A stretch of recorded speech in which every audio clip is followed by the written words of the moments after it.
My primary goal as a teacher is to make sure that every single student that walks through my door feels welcomed and knows that they have a safe space in my classroom, but also that when they leave my door that they've made as much progress and growth as possible and that I've supplied them with everything I possibly could to get them ready for second grade.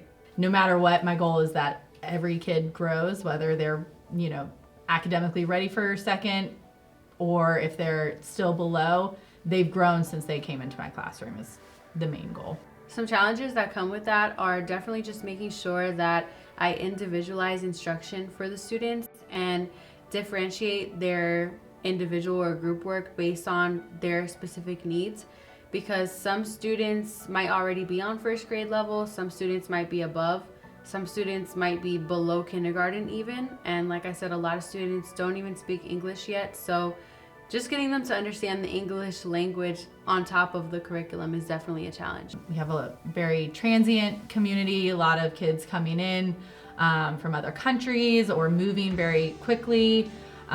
So it's kind of being ready for any students coming in that may never have been in school before, may not know the language. There's a lot of different things that play into that. One of the main ways that I work with students and their different levels is definitely with small group instruction. Small group instruction is when I pull about 3 to 4 kids at a time for about 10 to 15 minutes, and I do a mini lesson or a mini activity on one specific skill that I know they need work on, while the rest of the class is split into group work or centers, sometimes even individual work. So in the beginning of the school year, we do a lot of data, a lot of testing just to see where the students are coming in at, what levels they're coming in at, and what their strengths are, what we need to work on.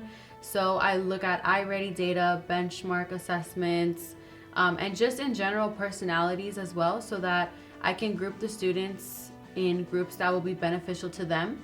I don't necessarily group them on their academic ability, but I group them also with other students that I feel they'll really work well with and learn from. They don't know that they're grouped in any way. And, some students might know how to read, and then some students are learning how to read, but they might need help on digraphs, for example, like the TH, the sound. So I might pull them together, even though they have different abilities, kind of helps me, I'm looking at all the way down to some of those things to see what specific needs each student needs. I have definitely seen a lot of growth, a lot of progress with my students because of small group instruction. I think that small group instruction really gives me the opportunity to focus on those 3 to 4 students in front of me and the specific needs that they have.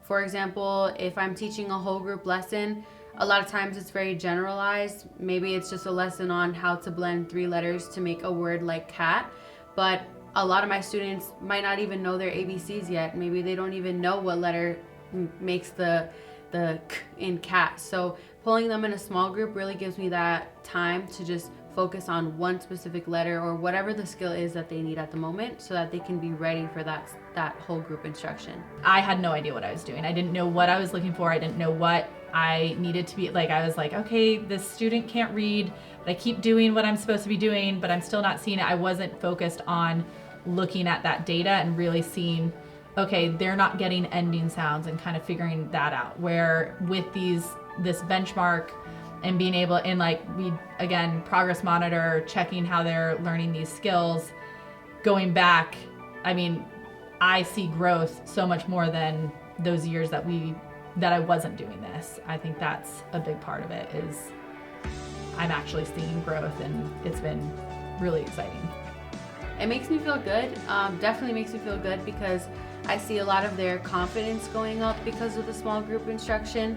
A lot of times when we're doing whole group, students might feel shy or it's intimidating, especially because so many of them don't speak English or are still trying to catch on to the English language.